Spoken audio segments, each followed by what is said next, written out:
সিরাতের আলোচনা চলতেছিল। সিরাতের স্বাভাবিক অর্থ হচ্ছে আদর্শ।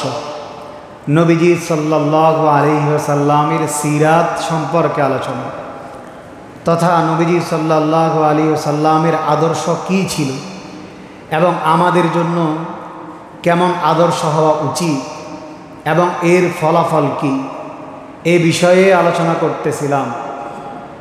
একটা বিষয় মনে রাখব, সিরাতের আলোচনা আমাদের জন্য রহমত, আর এর ফলাফল হলো শান্তি। ফলাফল কি? শান্তি। যারা সিরাত চর্চা করবে, সিরাত অবলম্বন করবে, চাই সেটা জীবনের যেই ক্ষেত্রে হোক না কেন, শান্তি যদি কামনা করে, সিরাতের চর্চা ছাড়া বিকল্প কোনো প্রকারের রাস্তা আমাদের নাই। কোন ধরনের সিরাত? নবীজি সাল্লাল্লাহু আলাইহি ওয়াসাল্লামের সিরাত তথা আদর্শ, যেই আদর্শ নবীজি সাল্লাল্লাহু আলাইহি ওয়াসাল্লাম আমাদের জন্য রেখে গেছে। এ বিষয়ে আমরা বলেছিলাম আদর্শ সমাজ গঠনে বিশ্বনবী হযরত মুহাম্মদ আরবি মুস্তাফা সাল্লাল্লাহু আলাইহি ওয়াসাল্লামের ভূমিকা, তিনি কেমন আদর্শ সমাজের মানুষের জন্য রেখে গেছেন, সেটা আমাদের জন্য লক্ষ্য করা, গ্রহণ করা জরুরি বিষয়। আমরা বলেছিলাম আদর্শ সমাজ গঠনের জন্য আগে যার আদর্শ গ্রহণ করব এমন একজন আদর্শওয়ালা মানুষ আগে নির্বাচন করতে হবে।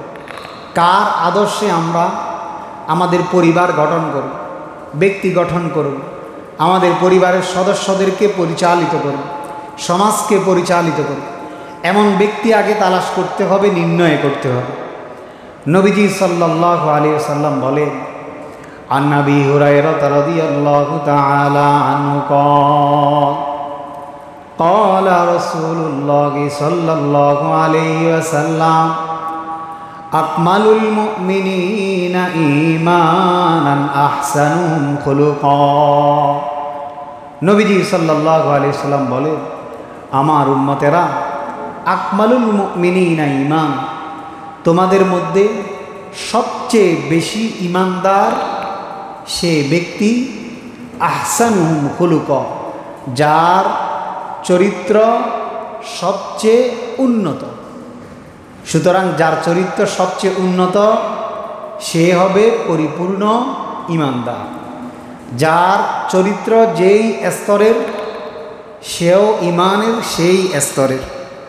যার চরিত্র সবচেয়ে উত্তম সেও সবচেয়ে ঈমানদার, পরিপূর্ণ ঈমানদার এবং উন্নত ঈমানদার।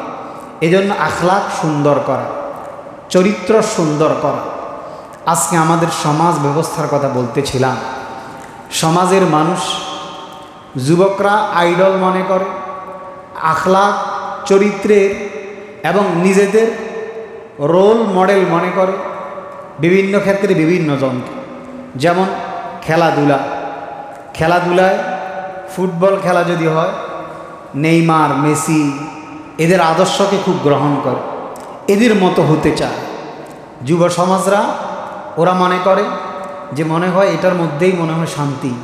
নেইমারের মতো আমি যদি একজন খেলোয়াড় হইতাম, মেসির মতো যদি আমি একজন খেলোয়াড় হইতাম, না জানি আমার নাম সারা বিশ্ব চিনত, মানুষ আমাকে চিনত, আমার আখলাক সুন্দর হইত। দেখেন, ও হচ্ছে একজন কাট্টা কাফের।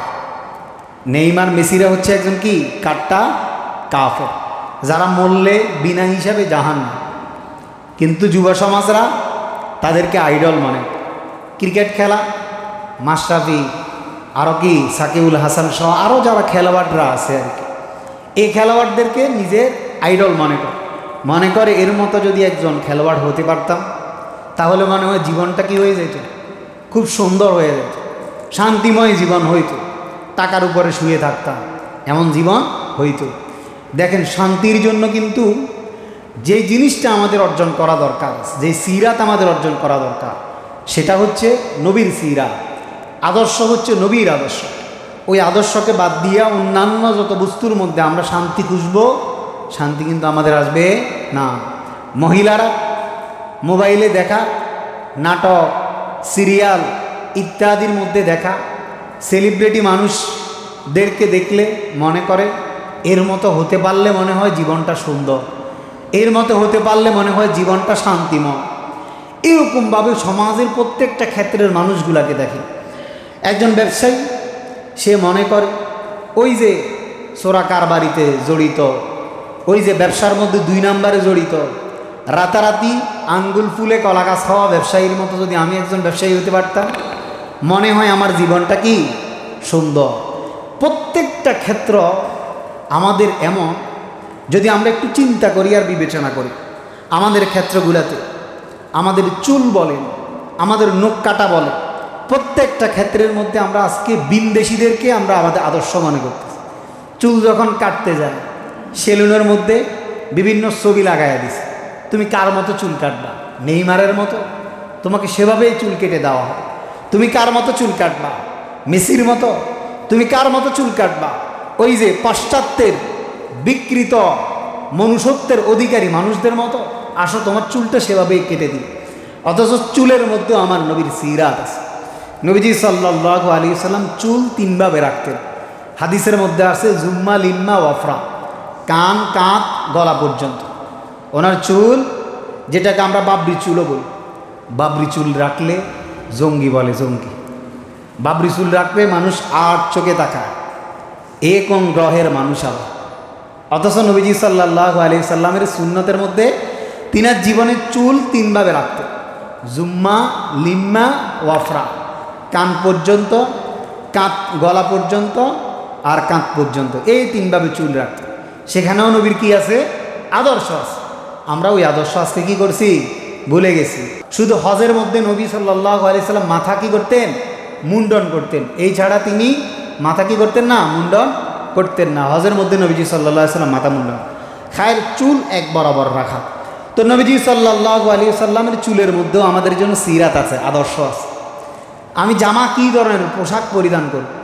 আজকে আমরা ওই যে বললাম না, বিনদেশীদের বিকৃত মনুষ্যত্ব তারা যেটা গ্রহণ করে, আমাদের ছেলেরা এমন প্যান্ট পরিধান করে যেখানে ফাড়া সিরা। প্যান্টটা যত বেশি ফাড়া আর সিরা থাকবে সেটা তত বেশি নাকি কি মডেল, এটা দেখতে নাকি বেশি তত কি সুন্দর। বস্তুত একটা নোংরা মানসিকতা। আপনার সতর ঢাকা যে ফরজ, এই সতরের মধ্যে কিন্তু ফাড়াগুলা, আরও পারলে কেউ কি করে কেসি দিয়ে আর ব্যালেট দিয়ে কেটে দেয়। এটাকে কি মনে করে? আরও একটা স্টাইল মনে করে, নিজের জীবনের জন্য স্টাইল মনে করে। মুসলমানের সন্তানরা আজকে আদর্শগুলোকে এইভাবেই লালন করতেছে। ঘরের মধ্যে দেখে মহিলারা ওই যে হিন্দি সিরিয়াল দেখতেছে, আর ওই সিরিয়ালের মতো জীবনকে বাস্তবায়ন করার চেষ্টা করতেছে, আর মনে করে যে এটার মধ্যে মনে হয় শান্তি। বস্তুত আদতে যারা আমাদেরকে মোবাইলে এগুলো দেখা, তাদের একটার জীবনেও শান্তি নাই। দেখেন কত বেডার কাছে যে বিয়ে বসছে তার কোনো হিসাব নেই। এদের বিয়েগুলো 1 বছরও টিকে না। আমরা পত্রিকার মধ্যে দেখি, পত্রিকার মধ্যে আমাদের সামনে আসে। আর এখন তো আরও সহজ, স্মার্টফোন তো হাতেই আছে। যাদেরকে আমরা উত্তম আদর্শের জন্য রোল মডেল মনে করি, এরা একটাও আমাদের উত্তম আদর্শের রোল মডেল না। উত্তম আদর্শ যদি গ্রহণ করতে হয়, আমার নবীর আদর্শ গ্রহণ করতে হবে। قال رسول الله صلى الله عليه وسلم إنما بعثت لأتمم صالح الأخلاق وفي رواية مكارم الأخلاق। আমার নবী সাল্লাল্লাহু আলাইহি সাল্লাম বলেন, ও আমার উম্মতেরা, বইস্তু, আমি আল্লাহর পক্ষ থেকে প্রেরিত হয়েছি, লিউতাম্মিমা সালিহাল আখলাক, উত্তম চরিত্রকে কি দেওয়ার জন্য? পরিপূর্ণতা দেওয়ার জন্য। উত্তম চরিত্রকে পরিপূর্ণ দেওয়ার জন্য, পরিপূর্ণতা দেওয়ার জন্য আমার আল্লাহ আমাকে প্রেরিত করেছেন। সুতরাং উত্তম চরিত্র যদি গ্রহণ করতে চাও, আমি নবীর আদর্শ ছাড়া তোমাদের জন্য আর বিকল্প কোনো রাস্তা না। কার আদর্শ গ্রহণ করতেছি চিন্তা করা দরকার। এই নবীর আদর্শ যদি আপনাদেরকে আমি ঘন্টার পর ঘন্টাও বলি, শেষ হবে না।